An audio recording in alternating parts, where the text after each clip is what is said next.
I don't know what happened to me, man. Hey guys, I'm standing now. I built a standing desk. Isn't that cool? You can watch me build it right here over on my second channel. Watch it. Okay. Have you ever heard of Mickey Mouse? You know, the lovable character, the Disney character Mickey Mouse. Oh, he's so cute. He has the clubhouse and all his friends, and it's so wholesome, right? What if we made him fucking dark and dangerous? How would you like that?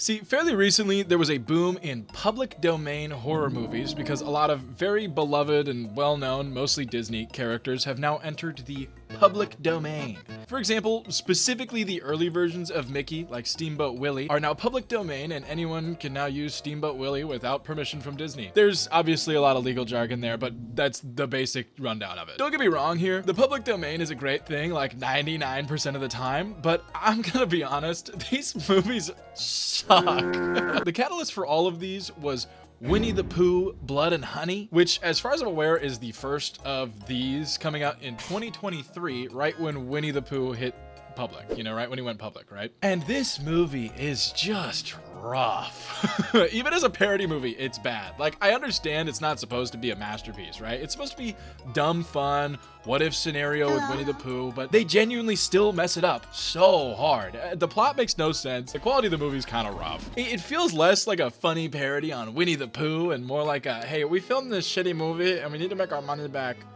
What if we just call it Winnie the Pooh and ship it? This idea went crazy. Everybody saw the money that it made and went, holy shit. For that? What if we make it? It's one thing to do a movie like Winnie the Pooh, Blood and Honey, and the main gag is, oh, it's Winnie the Pooh, haha, he's a murderer now. It's another thing to do that and then make it one of the lamest slasher movies you will ever watch in your life. It might even be worse than Baby Oopsie. Okay, it's probably not worse than Baby Oopsie, but you get what I mean. And I cannot emphasize enough, there are so many of these movies. I mean, you've got Piglet, which of course is a horror movie about Winnie's friend, Piglet. Very cool, very nice. There's actually two of them that I found. One of them I can't find the actual movie, but the description sounds like a better movie. It reads, reclusive butcher's son unleashes bloody retribution on YouTubers who killed his pig while trespassing for a paranormal video. They did what? Why the fuck did they kill his pig? I'd probably unleash bloody retribution too if Sam and Colby came into my house and killed my pig. This is just the beginning of it. This is just the tip of the iceberg. Oh God, I'm gonna become one of those iceberg YouTube channels. Number 5.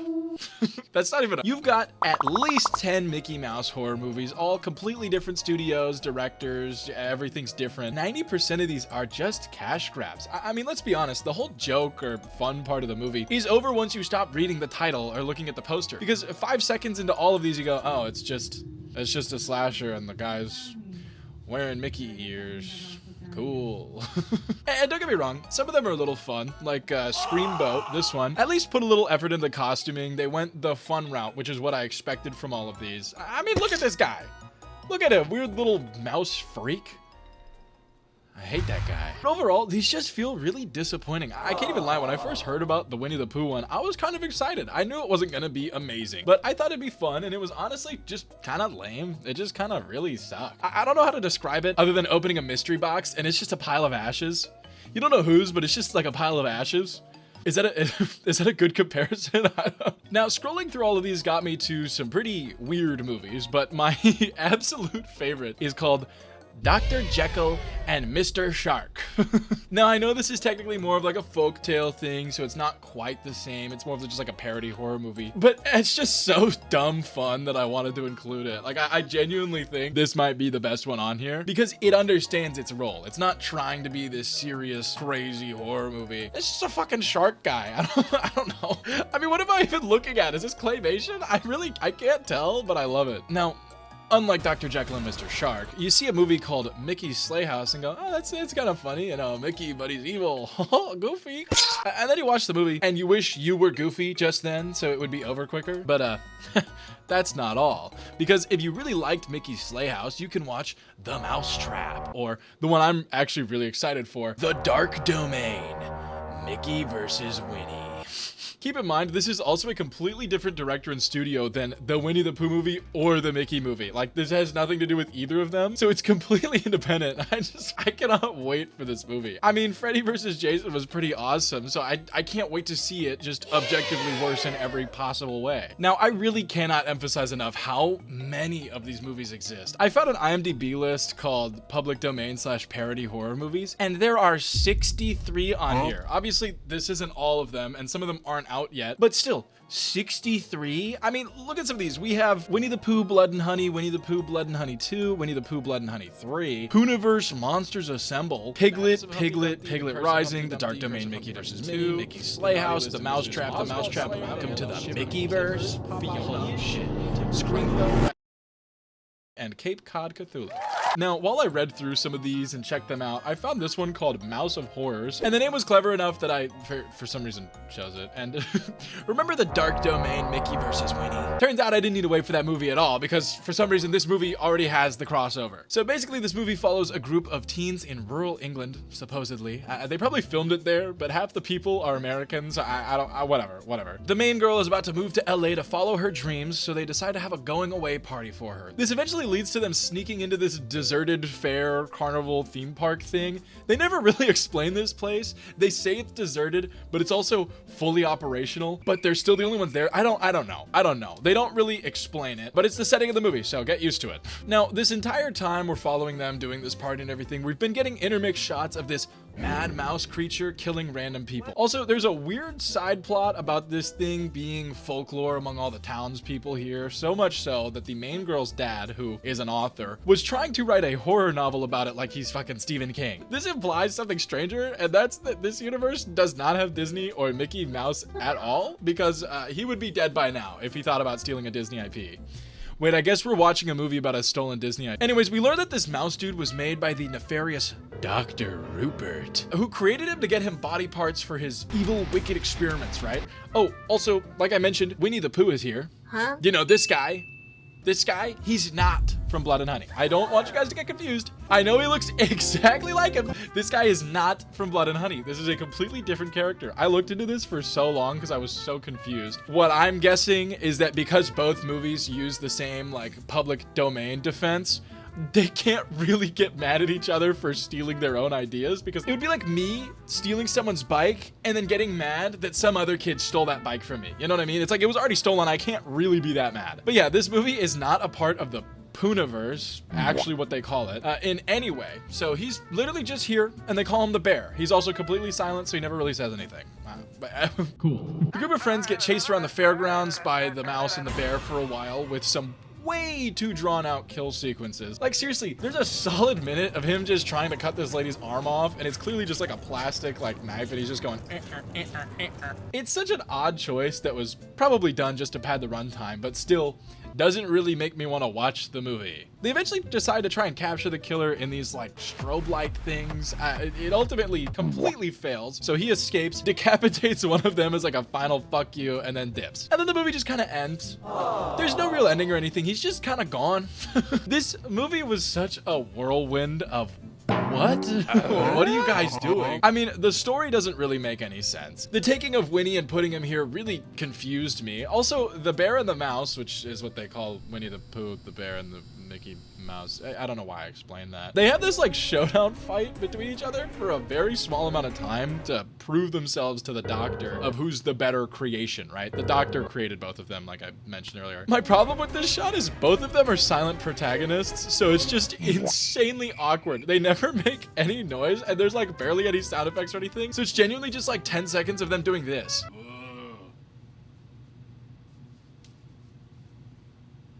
It's just so awkward, but they get abruptly stopped by one of my favorite scenes in any movie ever, really.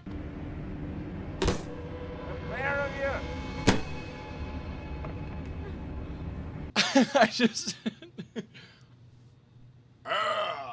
Like, what am I looking at? This also brings up a very important part of why this movie sucks so much, which is the audio. I don't know who or what they got to do the sound. I'm half convinced they just threw a pig in a room and went, yeah, make the sounds, man. But holy shit, I've never heard anything quite like this. Anytime someone is running, they have this weird echoing footstep sound that doesn't match up ever. Or they double the audio for the waves in this scene, making a horrible mixed noise. Like, I don't know. I didn't do anything. I got into the water. I went under. Just everything sounds awful. Or the strangest one to me, the intro for the movie sounds like when you lag in Roblox and then all of the explosion sounds go off at once.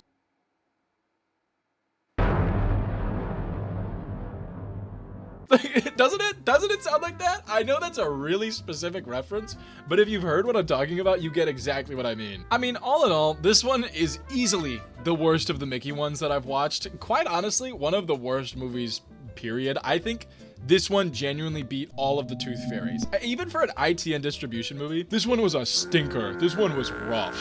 The only props I'll really give is to the actor for Mickey. Don't get me wrong, he definitely is like a super fanboy of Terrifier and wants to act exactly like Terrifier does. Like seriously, fanboy levels of similar. But I think he's not that bad at being a villain actor and was just handed legitimately the worst script you will ever read in your life. Like genuinely, it's like if an oil painter got handed a fucking Glock and was told to paint with it. It's just, it sucks. I'm gonna go to my letterbox and write something. Hold on. The sound design could bring Helen Keller to tears.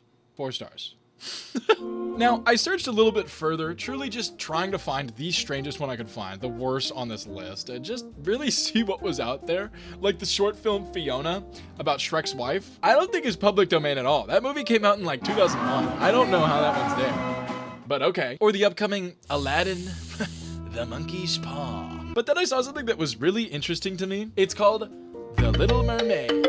Not that one, yeah, that one, okay. The Little Mermaid was made in 2024 and it was produced by Lionsgate. Like the Lionsgate, why? What, how, why? And I was looking at this and I was like, there's no way it's that bad. But also, again, why?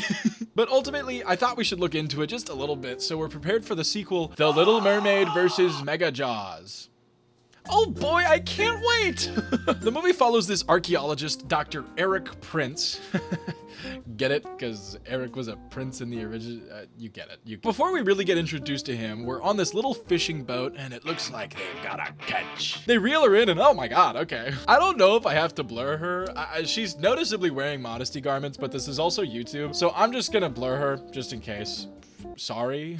I don't know why I'm telling you this. Anyways, the 2 sailors on the boat are all like, whoa, a woman. Oh, my lucky sailor days, we hit the jackpot, laddie.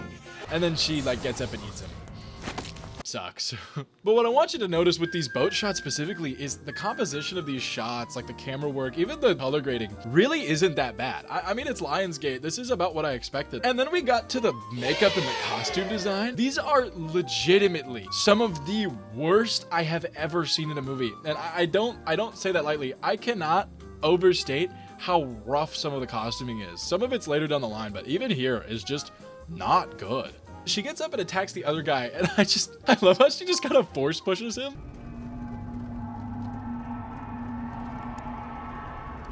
I really like how there's almost no sound, and she just kind of stop signs him, and he's like, okay, yeah, you can kill me or whatever. Now, going back over to Eric, he's found some crazy old treasures, which are like some evidence of this ancient prehistoric city. They talk about the Knights Templar a little bit, something that historically doesn't make sense to be set in the middle of the Caribbean. So he gets a bunch of extra funding from his university. They're like, figure out what the fuck this is, dude. Now, eventually, Eric and Ariel... Please. Call me Aurora. Oh, sorry, Aurora. I guess not all the copyrights expired yet. Through a mutual pawn shop owner dude, he tells Aurora about Eric and they meet up for like a dinner date. It makes sense if you watch the movie, but only barely. So I didn't really feel the need to explain it further. She tells him she's like a collector and wants to buy some of the shit that he has, and they talk business and oh, a little bit more than business. Anyways, Eric finds more strange shit, goes on a dive, and runs into her as a mermaid, but can't really tell. And these scenes are just so funny to me because it's so obviously just a woman in like a mermaid tail they bought from Walmart. I mean, my favorite part is when they're in the water and they're like, oh, what was that? And it's just very, very clearly a woman just slowly swimming past them. Like imagine you're Eric and this is her.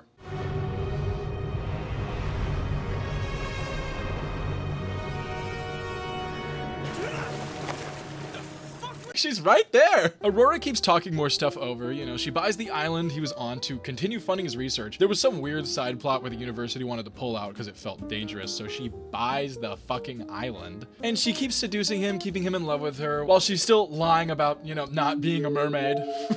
Even though it's kind of obvious, lady. He just saw you swim by her. Now, he actually does ask her about it after the dive scene because he's like, I'm pretty sure that was her. And she's just like, nah, I'm not a mermaid.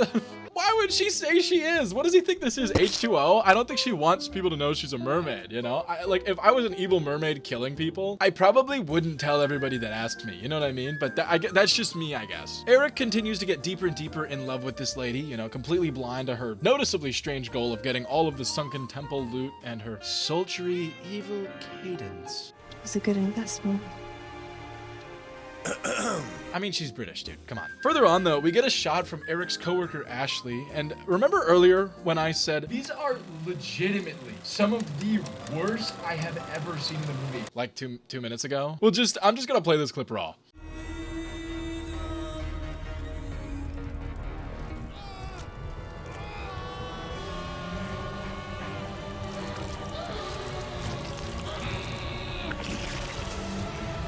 Okay, so the first thing you probably noticed was this crazy-ass fish guy, right? And that's actually the dreadhead from the fishing boat. She turned him into a fish man, which we'll get into later, because I guess mermaids can do that in this universe. But I want you to ignore the fish man in this scene and just watch the guy dying. I'm gonna play it again. Holy fuck.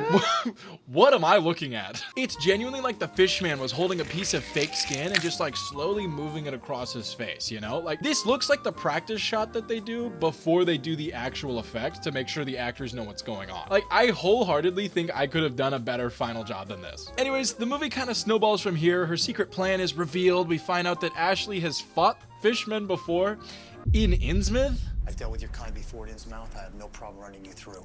I have my orders. Implying that this is some kind of weird Lovecraftian universe, which was honestly pretty cool. It's kind of a strange choice, but I liked it. You know, I think it was a pretty fun choice. Also, this guy cannot aim for shit. Now, they actually go deeper into the Lovecraft stuff as Aurora reveals she's a mermaid or any other nondescript feminine fish person thing. I don't really know, but her plan is to let the old ones out using all the temple shit that Eric has been discovering. Always a great sign when they want to let the old ones out. Me breaking into the retirement home and freeing all the old people. That doesn't make any sense. I don't know. Now, Eric is still fully under her spell, right? She's still like telling him, she's like, oh, Eric, I love you. Eric, I love you. Oh my God, I love you. Mwah, Eric, oh my God. And as they lean in for this kiss in this like final climactic scene, Archie, the guy who completely missed the fishman, fucking nails Eric. Absolutely destroys him with that spear gun. The movie kind of ends here. She slinks away, Eric dies, and this kind of just is hinting at the highly anticipated sequel. Because don't forget, guys, The Little Mermaid versus Mega Jaws is coming. Make sure you're looking out for it, guys. Please go watch it. Please go watch it. Despite its tags on IMDb, I would say it was more of a romance thriller. There wasn't really anything scary. I mean, 60% of it was Eric trying to rail that fish girl, but the rest was just so slow. It was just such a slow movie. Overall, the movie really just feels like they made a pretty mediocre Lovecraftian mermaid movie and went, oh shit, dude, this is gonna bomb. Can we just call it The Little Mermaid and ship it so people will click on it? Please, come on, please guys. What them gills do, baby girl? 2 out of 5.